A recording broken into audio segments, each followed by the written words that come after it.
At the end of every day, look at yourself in the mirror and ask, did I get better today? Monday, get better. Tuesday, get better. Wednesday, get better. If you do that for 5 years, 10 years, 15 years, how much better will you be? Are you getting better every single day? That's the real question. And it all comes down to taking small steps. You don't have to accomplish everything in one day or even 1 week. Just focus on getting a little better every single day.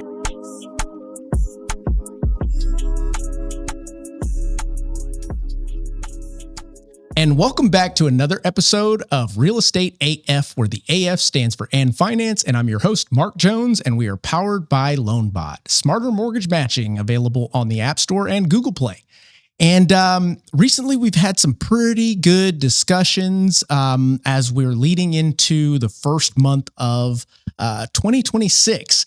And I wanted to bring on a guest that he's got his own podcast. He's got his own production team. He's doing his thing, but I haven't caught up with him in quite some time. So we're going to talk a lot about him, and we're also going to bring up a couple of current topics, current events that we've got some hot takes on. So without further ado, let me introduce Bradley Burns. Hey, how's it going? What's going on, Brad? Not much. It's been a while. It has been quite a while. Man, when did you get into the business? 2012, 2013? No, this is year 9. So Okay. 2016, 2016? 2015. I got Okay. licensed like December 30th. I remember So I when always you get first got confused. in. I remember middle of the career, doing a lot of lead by. Your team was phenomenal at cold calling that concept. But the folks out there, this being the first time on this show, if you could tell us a little bit about yourself. Yeah, so I'm just a kid from the east side of San Antonio. Grew up, I started working at McDonald's when I was 16. Okay. Worked from the fries all the way up to GM. Went to Chicago to Hamburger University. So What? I have a bachelor's in hamburgerology. Got to the top of the franchise that I was at. They had 3 or 4 stores, and there was really nowhere to grow from there. Mhm. So once I got to GM spot, I was like, all right, like, let me start looking. And the GM that was there before me that I took his spot was Anthony White, and he had hopped into real estate. Okay. And I was like, man, if Anthony could do that, I could do that. And I like that. so I was in the GM seat for about a year. I did my real estate classes at work. Yeah. Jumped in and didn't look back. Now, you mentioned something, this is totally unreal estate related, but you working there, were you around the time that, no, Super Size Me came out way Yeah, that was way right? before. Yeah. Okay. How much of that stuff is true? I mean, you got to see behind the scenes, all of it, you know? I mean, everything. So they always talk about like the quality of the food. From what I saw, they source the food from big companies. So Sure. like the chicken is from Tyson. So The they're not drinks from cheaping out Cole. when it comes to that stuff. No, I don't. I think it's a decent quality food. I mean, Yeah. it's obviously not Ruth Chris, but Of course. I think it's a decent quality food, and I think, in my opinion, it has fed a ton of kids that might not have been able to eat otherwise, I especially when love like the that, dollar yeah. menu was there. Yeah. What happened to that? Wow. Oh, inflation, man. Exactly. When And I that's- started there, a medium fry was $1. Now they're like $5. Yeah, for the fry only. Yeah. You're right. Yeah, man. So, okay. So first starting off, what was it like making that transition into real estate? So it was a big leap of faith. So whenever I jumped over, I put in my 2 weeks notice. Like I remember the date. It was December 15th. Okay. And my real estate test was scheduled for the 20th of December. So you quit before you even passed the test? I didn't know that people failed the test. That's epic. That's epic. That's that one. Okay. Very good. So put in my 2 weeks notice, took the test, passed it. We were closed on Christmas Day, came back the day after, and they were like, all right, you can go ahead and go, or you can go work at another store. But like, we got your replacement here for this one. And I was like, no, I'm cool. Like, I'll go do Uber for the last week or whatever. Okay. And yeah, just jumped into real estate and did whatever it took. Yeah. So I see that sign and it's like, people ask you, what do you do? Tell them whatever it takes. And so my thing was like, I was one of the first ones in the office, usually one of the last ones to leave. And I was going to do what it took to make it happen. Yeah. Or I was going to have to go back to McDonald's, and that wasn't a choice. That's right. So when I originally started off, cold calling. And so I got into real estate. Like week 1, I found this script for expired listings, and I went on Zillow, and I was like, let me just call some expireds. Or not expired. Let me call for sale by owners. Okay. FSBOs. And like the way KW was, I started off at KW, and the way it was there, they had like a bullpen area. So I went back there on the computer and pulled up Zillow and started calling, and people were like, where are you booking these appointments? Like, bro, I don't know. I'm reading this piece of paper. And you guys, not to stop you, but you guys had a pretty good group when you came into the business at that Keller Williams. I remember you guys were shaking and moving. No, you guys weren't on the same team, but it was almost like a conglomeration of different personalities that all jumped into the business that were all very hungry. Yeah. So we got like in my Ignite class, that's the kind of the training class you go to. So it was Moses Thatcher, Danny Moman, Mary Bradley, Shannon Richardson, I think is her last name now. So there's like a ton of people that are still doing really well in the business. So, I mean, hopped in at the right time. And one of the classes I took, it was on for sale by owners. Patrick Hammonds taught it. There you go. I remember he was doing Ignite and Bold. And yep. And he was like, man, go to the for sale by owner listing and take a seller's disclosure because they might not even know they need one. Right. So I was like, cool, I can do that. So I printed out the first page of the seller's disclosure because I thought it was one page. And so I went to the appointments and I left them with the seller's disclosure that was one page, not knowing what was 8. That's awesome. But I did what I had to do. Him. Yeah, that's right. But hey, you need this. And I was like, now I look back, like, oh, I gave him part of it, right? I gave him the taste. Like, here, you need this. And on the other 7 pages, list with me. That's awesome. That's awesome. So you being thrusted into this, I would imagine, did you enjoy it pretty quickly? Because it was a totally different transition from managing a location with probably high school type folks doing transactional type situation, task oriented things, flipping over to got my big boy pants on now. I'm talking to people about some real stuff. Well, so like when I jumped in, it was literally whatever I had to do. Okay. So I came in, I started circle prospecting, calling for sale by owner. So I would circle prospect, we'd pull a list of neighborhoods. And my goal every day was to talk to 100 people.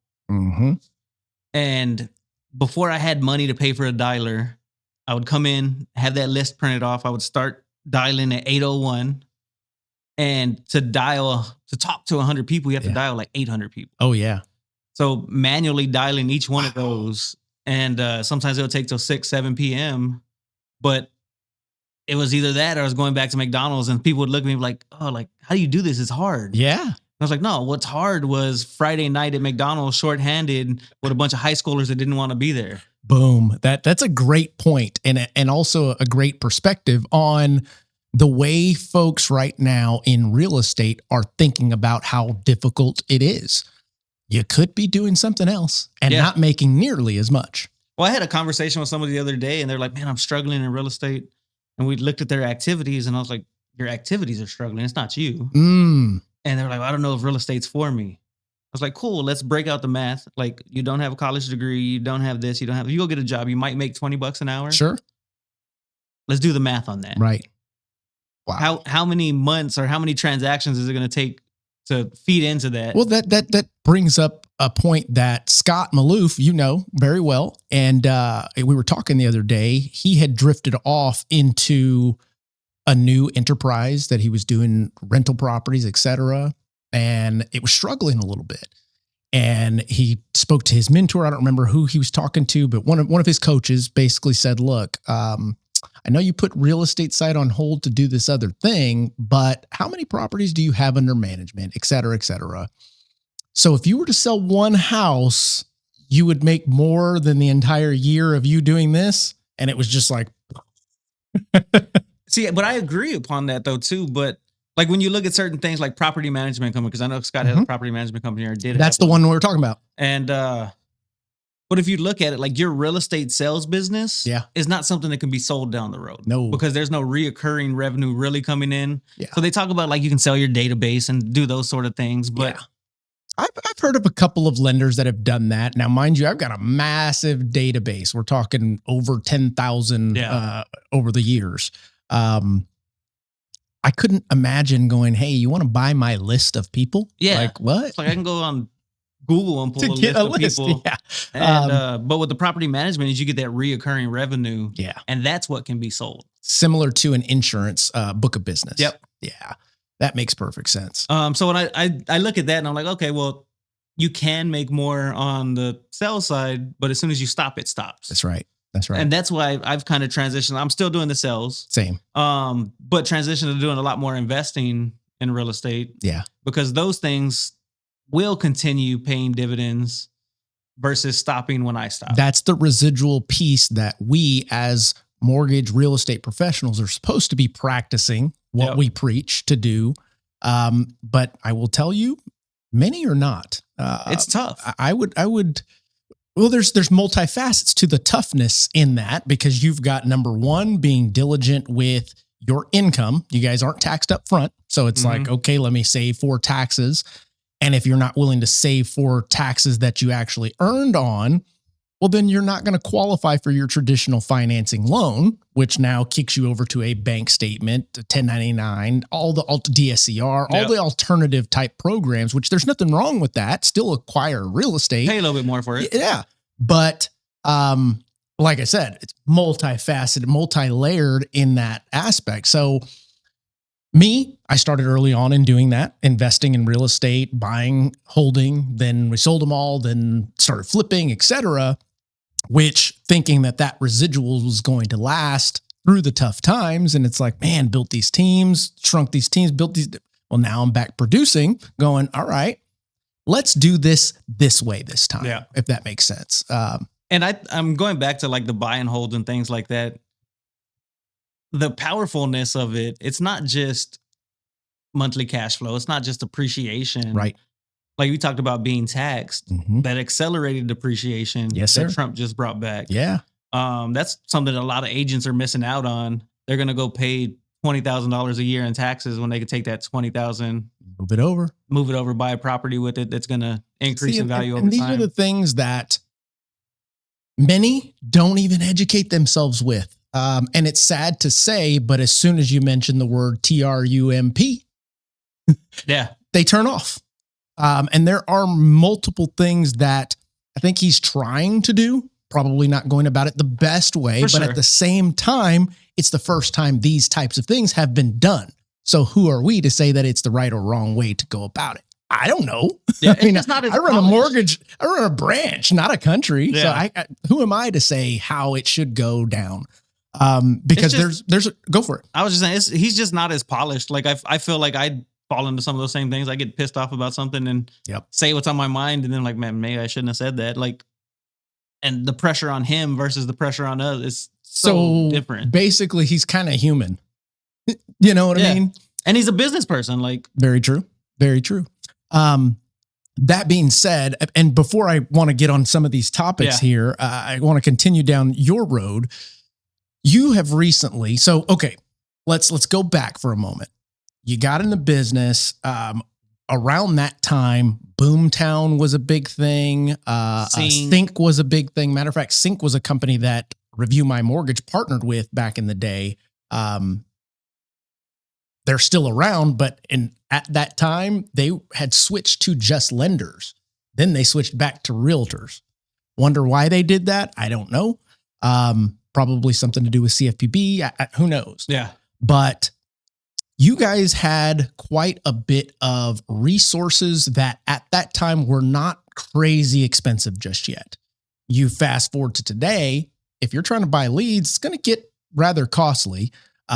Most of the good lead generators or aggregators are taken and exclusive, like your Zillows. You can't just say, oh, let me have that zip code with Zillow anymore. And they've turned into not a monthly fee, but more of a referral fee type thing. That's right. They're making more money. They became the realtor. Yeah. They became the lender and are now able to kick back basically what it is legally. I'm interested to see what happens with those RICO filings that they put on Zillow. That's interesting. You know what? Let's talk about that for a moment. Let's see here. Let's see. Let me see if I can. What's going on with the RICO filings against, who is it against? Zillow. Zillow against Zillow. Wasn't there somebody else? Just them. I think it was mostly them. Okay. You know, you don't have to spell things correctly to put it in the AI. I don't spell things correctly anyway. I don't either, because sometimes I spell so bad that spell check doesn't even know what I'm trying to say. So I have to use talk to text in order for it to. That's a true fact. Guys, gals out there, if you know me well, you know I don't spell well. But it has never stopped me from getting to where I am today. I'll tell you that much. Okay, here's a clear, up-to-date picture of what's going on with the RICO. Court merged 2 class action lawsuits against Zillow. Plaintiff. Okay, let's see here. Have filed federal class action lawsuits against Zillow and several associated parties alleging that Zillow's business practices in its real estate and mortgage units violate the federal law, including RICO. Dang, that's just nuts to lump them together. Real estate with the mob, Yeah. right? Like, plaintiffs claim that Zillow operated an organized scheme to funnel business and make money at customers' expense. Yikes. That's oof. So what they were saying was, so a lot of these big Zillow Flex teams, Right? they were having a Zillow representative come down and meet with them and tell them, hey, you need to send your business to Zillow Home Loans or we're not going to give you as many opportunities. Wow. And they wouldn't put that in an email in writing because they didn't want to be tied to Of course RESPA not. stuff. Yeah. So they actually came down and visited teams personally is what I heard. Oh, and had secret shoppers. Yeah. Ooh, how stupid. But at the same time, I want to give another perspective on this. And it's not an alternative perspective. It's just zooming out a little bit. How much is Zillow worth today? And how much do they make annually on average in lead gen revenue? Bink. Do. I guarantee they make more money on the mortgage side. Nope. You don't think so? Oh, I know so. Really? Oh, yeah. Dude, I'll explain this to you guys here in just a moment. Let's see here. Amy, try that new view to where it's like right here. No. I'm saying like the little, is it right there? What we're looking at? Yeah. Sweet. Okay. So what we're looking at is like right here. Okay. Yeah, the second reference. There you go. Boom. Okay, so Zillow Group, its public traded company, as of mid-January 2026, Zillow market cap is roughly $16.3 billion. It's represented in total stock, yada, yada, yada, $66 to $68 per share. It's market cap. Okay, we can keep going. All right, Zillow's annual revenue, $2.2 billion in total revenue. Now, let's see here, based on the quarterly Zillow monthly revenue through quarter 3 was about 2.4 billion, suggested continued mid. Okay, how much do they make from lead generation? So of the 2.2 billion, 1.5 billion comes from lead generation directly. That's huge. There we go. Broke it down for me. So, I mean, more than half of the revenue comes directly from lead generation, and they've got a mortgage company and they've got a real estate investment and their money. And the reason why, I'll be honest, the reason why we started Review My Mortgage back in the day is because at a certain point, when you are large enough as a data aggregator online, you're now not only a lead gen company, but you're also an information company. Yep. Then parlay that to people are paying. They're taking your money, spending it on certain locations to advertise. Well, Zillow started like in 2002, maybe. It took them 8-10 years for it to become, oh, you know who Zillow is? Yeah, I'm using Zillow. Then another 3 years to become a true household name. You can't say Zillow and somebody goes, huh? What's that? Yeah. It just doesn't happen. So as that happens and increases, you now jump into the osmosis effect to where you're giving $1,000 for leads, but it only costs them like $40 to get that same amount of leads. Why? Because it's a household name. Everybody's going there without the ads that they had to use to direct people, if that makes sense. It does. So now you went initial margin of lead generation. Typically, you've got like a 5% markup. Then next month, 10% markup. Keeps going. Now all of a sudden you've got 90% markup on these leads, and that's all profit, baby. So I've heard from some people that were in some rooms. You can throw the reference away. That their plan is with these flex teams, they know who's closing. Okay. They knows what agents are closing. That's right. Deals because they listen to every Scoreboard phone don't call. lie. Yep. So they listen to the phone calls. So I've heard their plan is to get rid of the team leader and tell these agents, hey, come work for us directly. Ooh. 50% split. I mean, if that's where their deals are coming from anyway. And then they get a raise because they get rid of the team leader. They got from underneath the overhead that was created to help them. Yep. Man, that means I need to get Levi on here soon. Ooh. I've heard that was the plan they were going down. Now we'll see if it's true or how long it takes. But wow, that's interesting. Yeah. That's very interesting, very fascinating to think about on a large scale about how big Zillow is, how against realtors or how much realtors are against Zillow in the public, but behind the scenes, everybody's trying to buy leads from them. Yeah. If you could buy them cheap, you would. If you told me, hey, here's these leads, I'm gonna give me a 40% referral fee. Sounds ready to great. go. Cool. Like, let's do as many as we can. That's right. Because I'll pay an agent that gives us a referral fee. I'll pay them 30, 40%. Exactly. Like, what's wrong with that? Yeah, there's nothing wrong.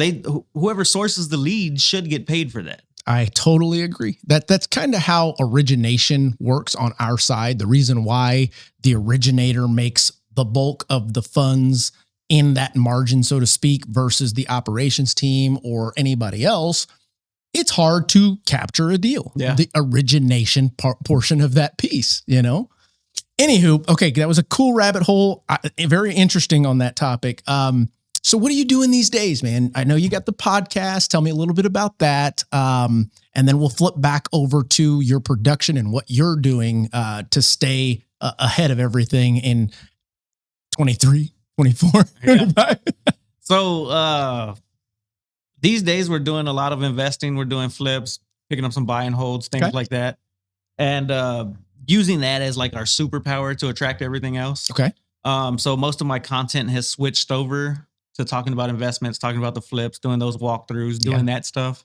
And just using that as the lead magnet for people that do want to learn how to invest, agents that want to learn how to invest, and everything like that. I think now is the time for agents to become owners in things. So it's not just owning real estate. It's not just owning the different parts of real estate. Right. Owning houses. Are you part owner in your brokerage? Are you JVing with the title company? Smart. You're right. Think about the future for a moment. Yeah. So the fact that you're switching into that, or not necessarily switch, you're adding to what you already do. You're not switching your focus, so to speak. You're still helping people in homes.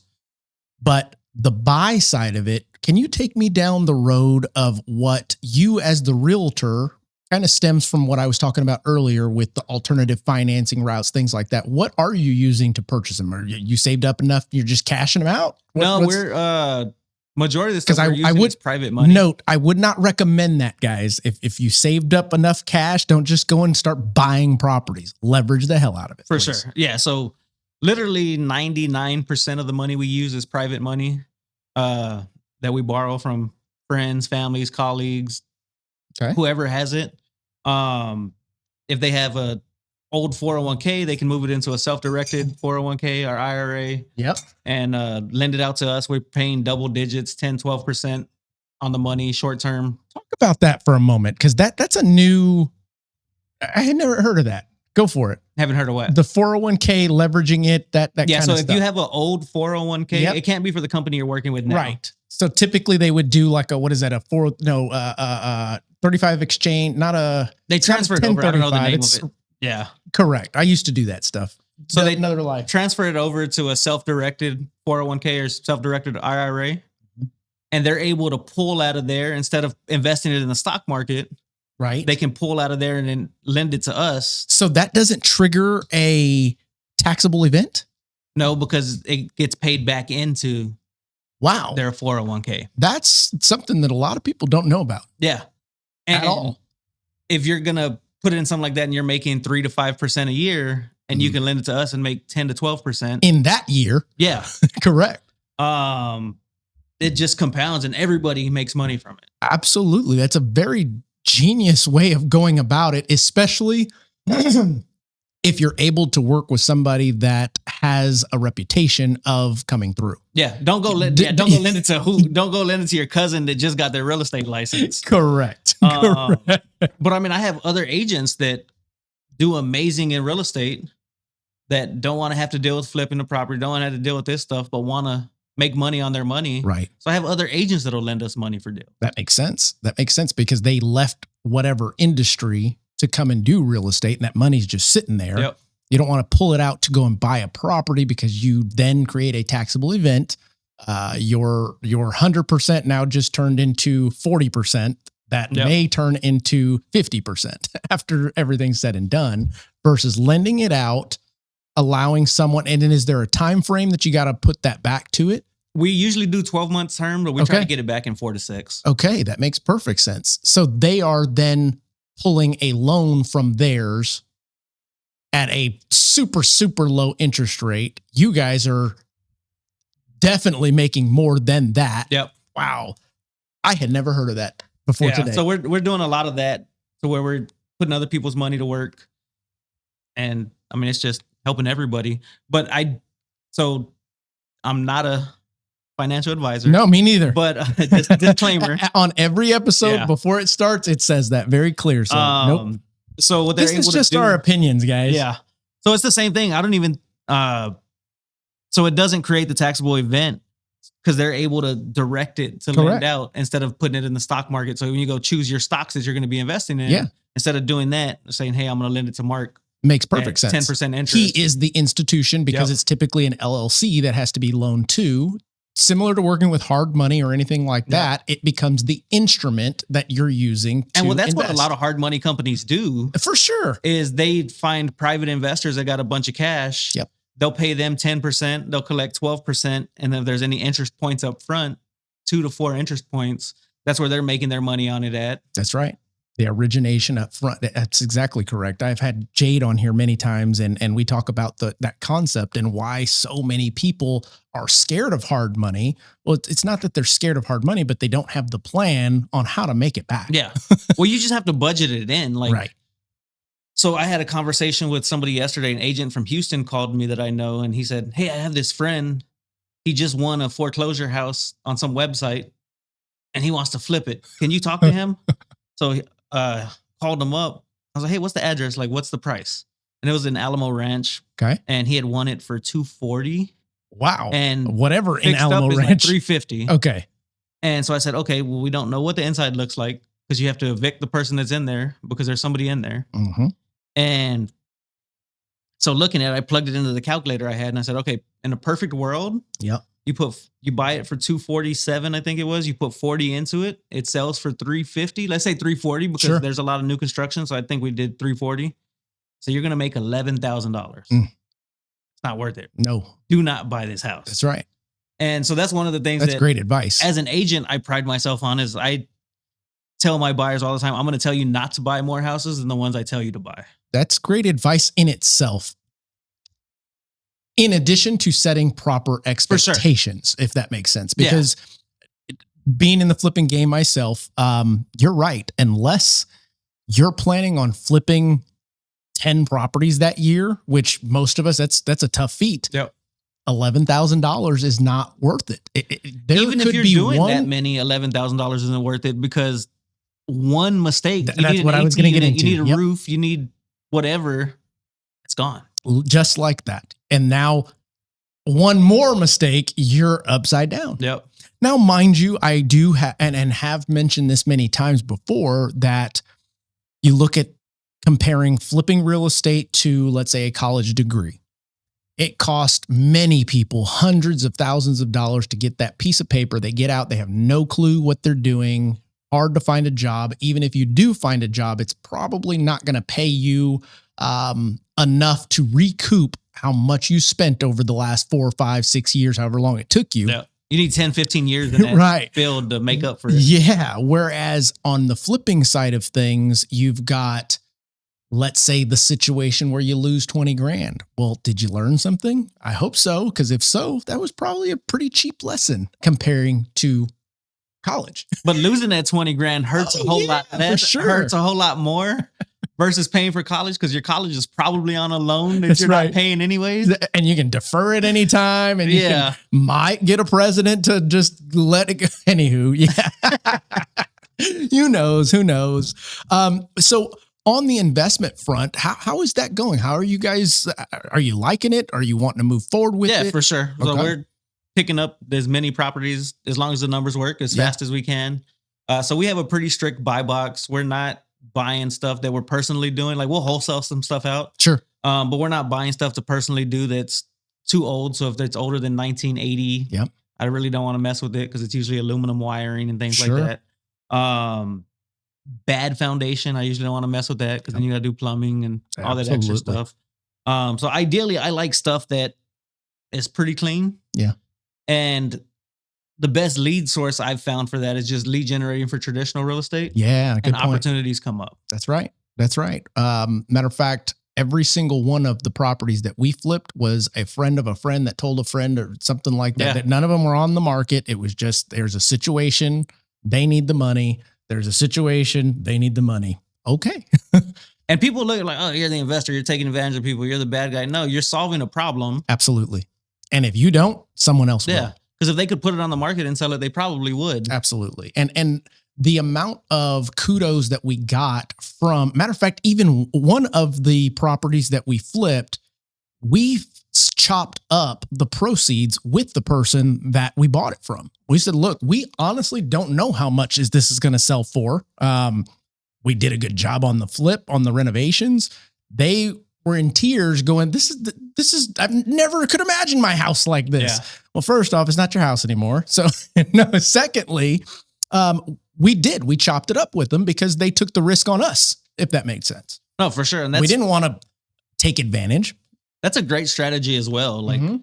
and I've noticed a lot more, like on the investment strategy, there's more and more strategies coming out. So you got people doing what's called a novation, where they're basically partnering up with the seller, paying them a little bit more than if they had to go buy it and maybe Okay. fix it up a little bit, then list it and sell it.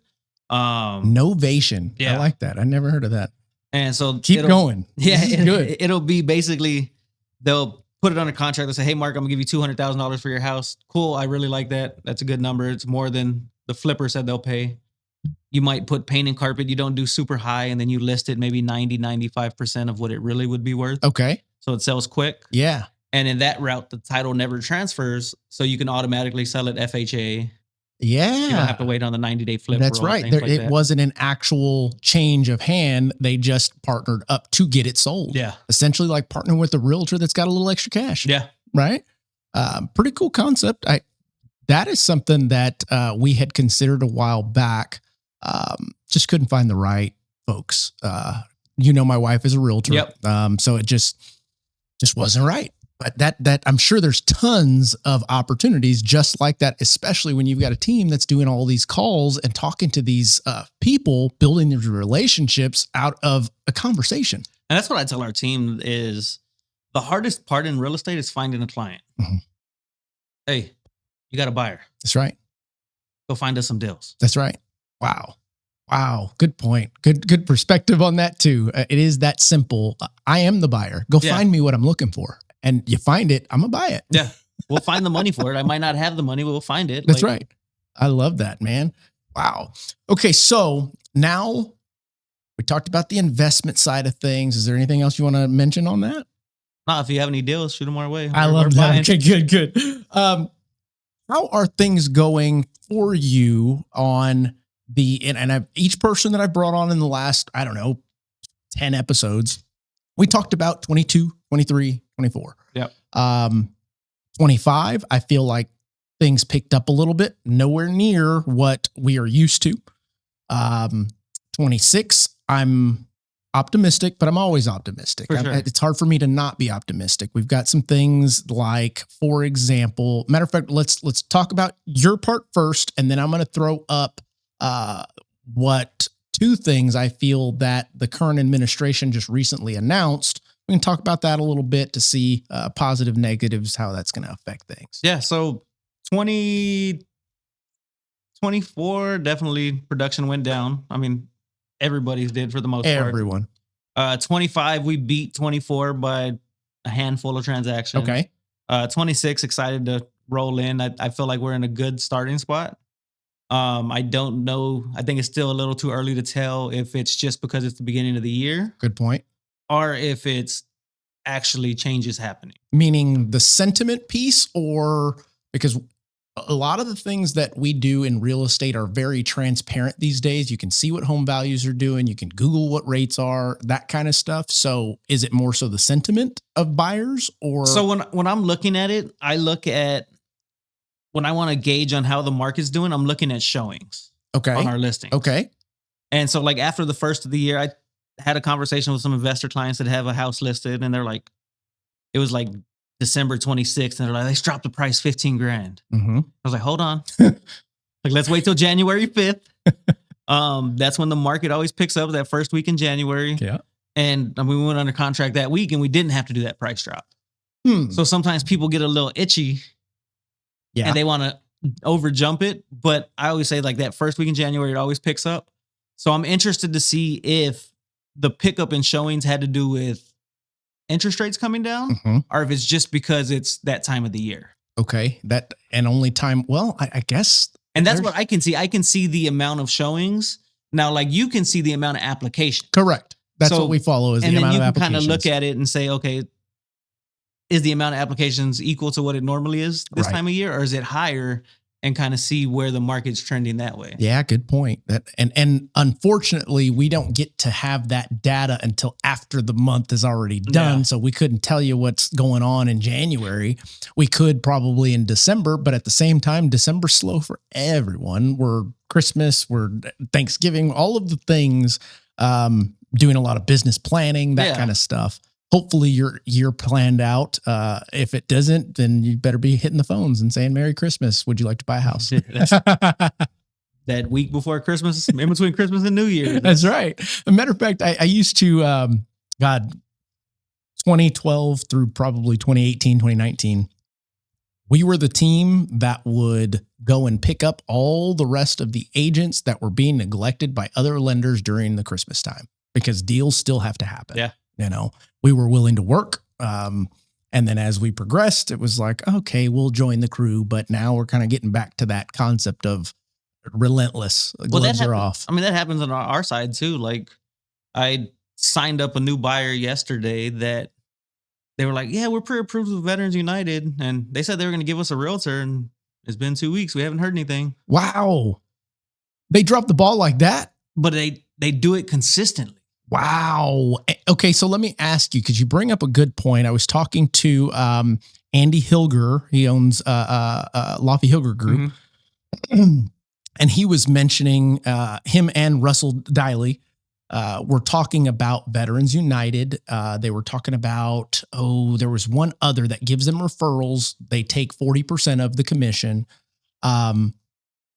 That's nuts to me that they would not get back to them. But then at the same time, do you as the realtor taking that deal, even though it wasn't referred to you by them, still have to give that 40%? Nope. Okay. That's what I wanted to make sure of. No, unless they refer it to you, then you have to give it. Okay. But no, you don't. But it happens so often. It's not even just on low hanging fruit or layup lead sources. Sure. That's when agents drop the ball. Like I can't even count how many people have worked with us that has really good friends that are agents. Yeah. Like one family in particular, they're like, their kids called the guy uncle. Mm. And they're like, hey, we want to buy and sell. And he never really gave them that attention. Wow. And they found us on Sync. Okay. And we helped them buy and sell. And wow. and that's just one in particular. Yeah. But any low hanging one, if you don't have to work for it too hard, you don't appreciate it. That's very true. That's very true. Or you had a big wave. I don't remember the years, probably, anything prior to, let's say, 2022.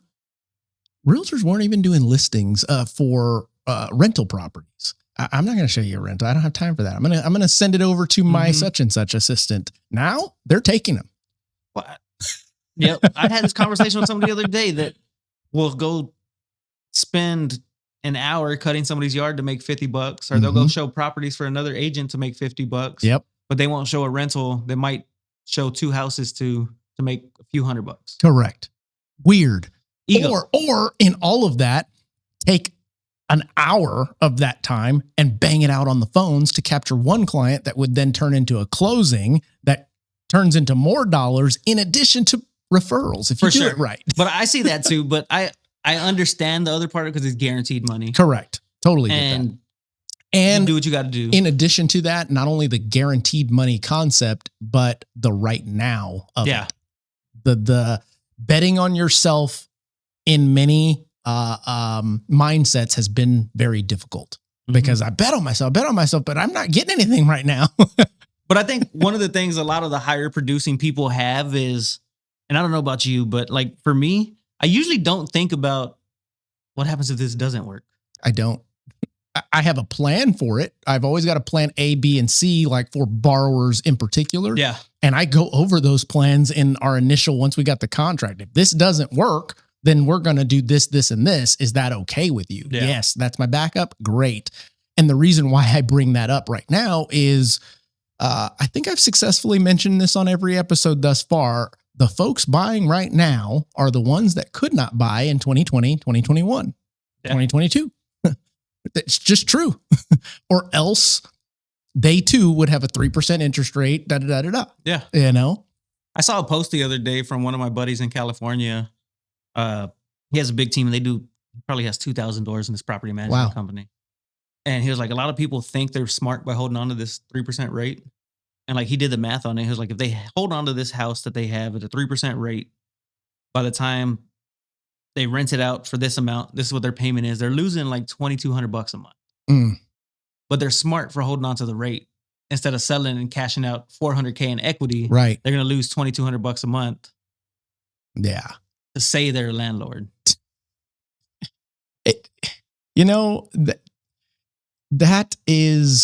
That can be parlayed a couple of different ways because that is almost the same concept of what we're seeing on social media. I'd rather look this way versus actually being who I am or showing what is actually happening at the cost of possibly going without. Yeah. You know? And I think everybody where they're at now, especially if they're a higher producer, like they went through without for a long time. For sure. There's no doubt. In addition to the fact that, and I would imagine you probably did the same thing back in 2016 when you started, was shadowing someone else to learn as much as you can without getting paid for it. Oh, for sure. You know what I mean? Anything you could, like, I still want to learn anything I can. So I'm Me too. helping out, doing whatever I can to whoever and just looking for value to provide to people. And it's going to come back around. Yeah, it's true. It is true. Okay, so let's get into this piece. Amy, where are we sitting on time? It should say right around. Okay, good deal. We've got probably another 15 minutes or so, guys and gals. But for the end, we're going to tease you with a little bit of what's going on. Let's see if I can have chat give it to me. Can you provide me with 2 links to articles? Articles regarding, I'm going to do the first one is the 200B from Fannie and Freddie. The second is going to be what does he call restriction on institutional buyers. On institutional, institutional buyers. Bang. And then I'll throw these up. I was going to play a video. I don't know if anybody out there watches Graham on YouTube, but he put a video out and his teasers are always complete opposite of what his perspective is to get people to watch. Clickbait. Yeah, that's exactly right. So I clicked on one this morning. I was like, what the hell, man? I thought you were going to give me something different. Sidetrack while you do this. One of the things I've started recently doing, using that Gemini in the top corner. Uh-huh. So I'll go to somebody's Instagram account that's absolutely crushing it. Okay. And I'll say, hey, based on this Instagram account, help me come up with a content plan on how I can do this. Boom. And it'll pull it out. Hey, these are the best things they use. These are the hooks. This is how they do it. All that. You would be so blown away at how I use ChatGPT. I've been using it since day one. We used it to help build LoanBot. We used it. There's some things that are currently happening with ChatGPT that are on automation that are right now going. Data, statistics, building websites, building landing pages, grabbing, scraping, creating blog posts, putting those on the website, automation. Yeah. Parlay that with Zapier, guys. And also, I will be coming out with a leverage technology to win class for realtors, showing you how to use Canva, ChatGPT, LoanBot, Zapier, all these things to put into your business that you can essentially automate to give yourself more time. Giving yourself more time allows you to go and make more sales, shake more hands, kiss more babies, all that good stuff. Anywho, okay, so this first one, we've got Trump says he wants government to buy $200 billion in mortgage bonds in a push to bring down mortgage rates. I'm not going to go into the article, just the headline. John Hudson and I will be having a conversation about this in depth next week, but I want to get your thoughts on this. I know you're not a financial advisor. And perception is, okay, that's going to make rates go down. What are your thoughts on it? I think it's more than perception. I think just the rumor of it or the hint of it dropped rates under 6% for the first time in a few years. Yeah. But it's just interesting to see, as business people, we solve problems. Yes, sir. Yeah. And if we can't find one way to solve a problem, we'll find another way. Love that. And I feel like that's what the president did with this was the Fed's not dropping the rates. Like I'm keep pushing them to do, asking them to do. Correct. Let's find another way to make that happen without having to have them do it. Like you said, finding a way that doesn't disrupt this and still gives the people what they want or what they need, I should say, which is the lower rates. What scares me about this is rates dropping too low, too fast, which then causes inflation, which this shouldn't be an inflationary thing because it's coming in way of the Fannie and Freddie, not the Fed. It's not new money printed. It's not new money printed. That's exactly right. You get that concept. And it will take, matter of fact, here's a nugget of gold for everyone. If you're looking to lower your rate, this doesn't mean don't buy until this point, but if you're looking to lower your rate, watch what rates do probably around the second week of February, second week of February. I have a feeling that this announcement, and just like you said, just the announcement of it breeds this sentiment, this motivation that then creates people buying those types of securities, et cetera. And I think Donald Trump has a good grasp on how the market works. It's speculation. You create a little something, this is going to happen. Yeah. Kind of like the insider trading concept that Nancy Pelosi and them have been doing it. Well, Trump went, hey, everybody, you should probably buy right now. Same thing Elon did with Doge. There you go. Yes, sir. Not the entity, but the coin. No, but the coin. Yeah. And I think, like, looking at it, I thought he was crazy when he was like, well, I'm going to ban institutional buyers. Yep. But pairing that with this to bring down rates. Yeah. So this announcement brought down rates. Yes. When they announced the Fed, the new Fed, yep, that's going to bring down rates. Yep. Sentiment. Yep. In addition, and this is kind of this is the prelude to the next week discussion, but let's talk about the institutional buyer part before we go. Okay. Let's see here if it gave me one restriction. Boom. There we go. All right, Amy, let me know if you got that up on the screen. Boom. Let's go here. Okay, so the headline is Trump says he will seek to ban institutional investors from buying single-family homes. And like I said, I'm not going to read the rest of it, but just that in itself is creating that urgency to lower the rates. Why? Or in addition, the sentiment for the buyers thinking, okay, there's going to be more homes, whether there is or isn't.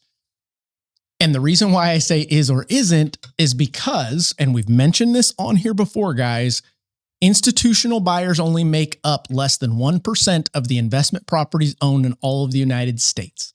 There are plenty of saturated locations like Georgia, for example. There are quite a bit of saturations in there to where institutionals buy neighborhoods or something along those lines.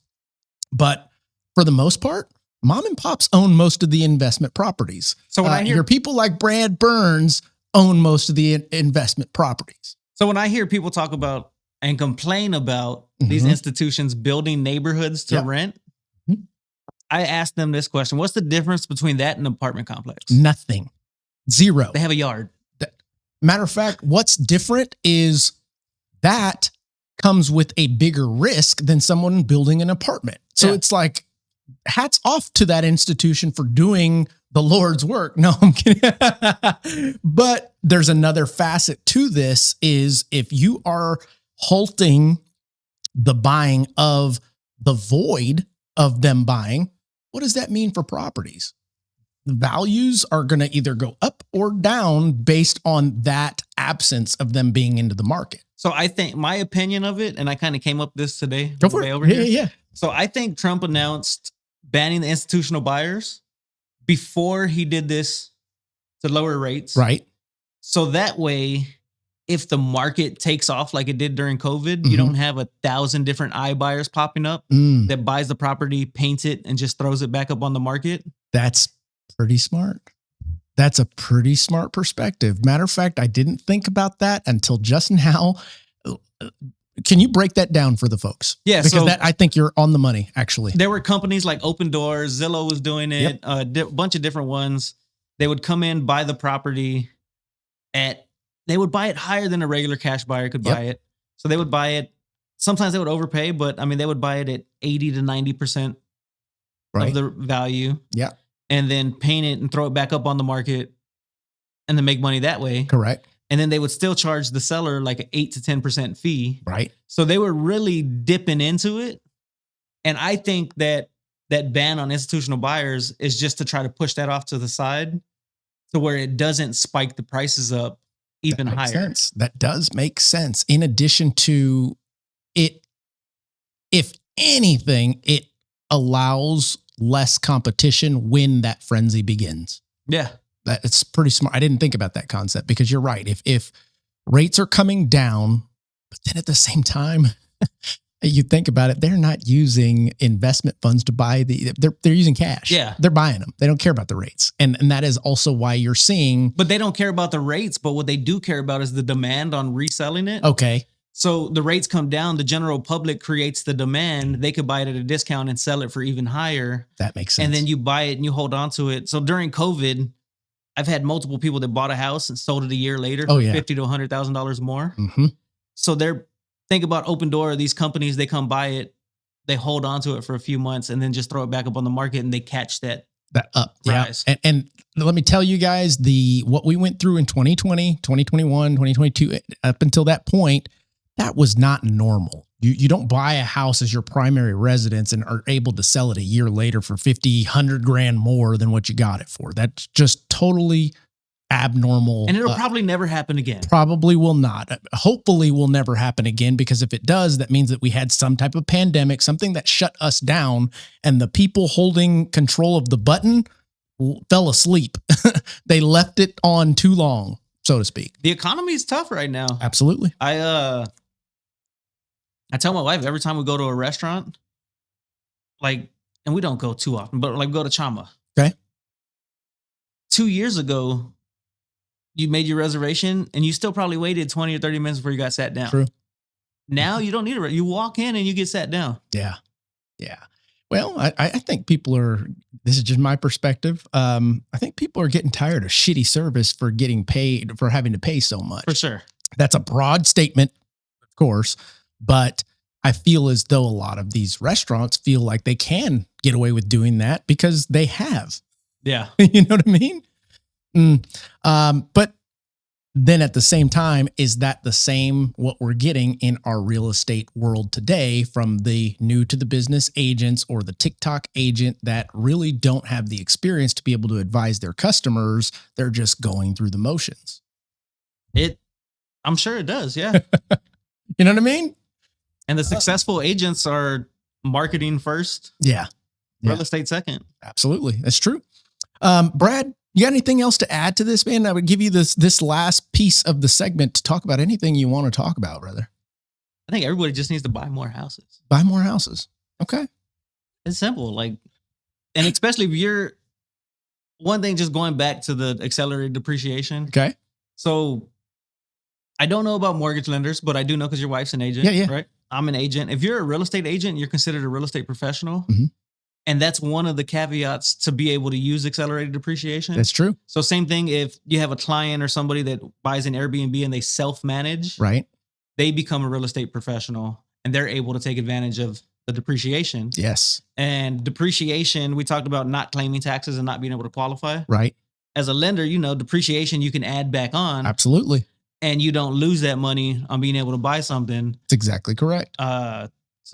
So what Brad's talking about here is on the lending side, we have to take your bottom line income on the tax returns, meaning I paid taxes on this portion. Now, you'll find depreciation on a Schedule C as a self-employed borrower. You'll find depreciation on a corporation, LLCs. You also find depreciation on assets like a property.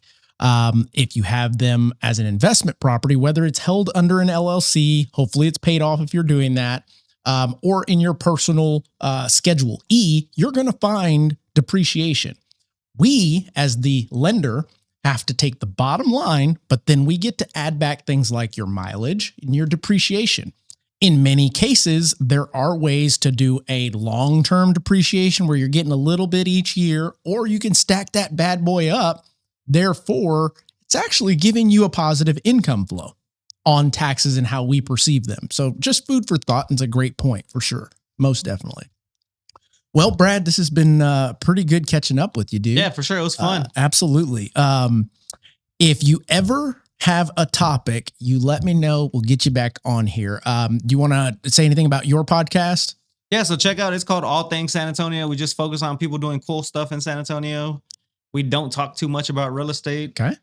So real big, we brought on a bunch of people that were involved with Project Marvel. Love. We had some mayoral candidates come on. Wow.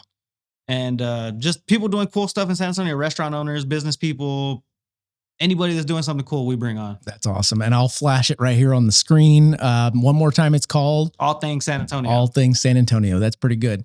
Well, Brad, thank you for joining me for this conversation. Thank you for being honest and transparent. I'm sure there's plenty that folks can take from this discussion and apply to their everyday life, hopefully in what you're doing so that you can continue to be successful in 2026. Let's see, what else do I got, man? Next week, tune in for John Hudson and myself. We may have another guest or not discussing these two topics right here about the $200 billion that Fannie and Freddie are going to be buying. We've got some pretty hot takes, both good and bad and indifferent, and the announcement of these halting investment property purchases. But I want to thank you guys for continuing to follow and like and subscribe. Amy, if you can throw this up on the screen. We are up to 37.5 solid subscribers. Guys, we are continuing to grow. We finally hit over 1 million views. It took us several years. But then again, who really thinks mortgage and real estate is sexy? I do. Mortgage and real estate. You know what I mean? Exactly. So I appreciate you guys continuing to like, subscribe, view, share, all that jazz. But we will catch you on the next one. Look at yourself in the mirror and ask, did I get better today? Monday, get better. Tuesday, get better. Wednesday, get better. If you do that for 5 years, 10 years, 15 years, how much better will you be? Are you getting better every single day? That's the real question. And it all comes down to taking small steps. You don't have to accomplish everything in one day or even 1 week. Just focus on getting a little better every single day.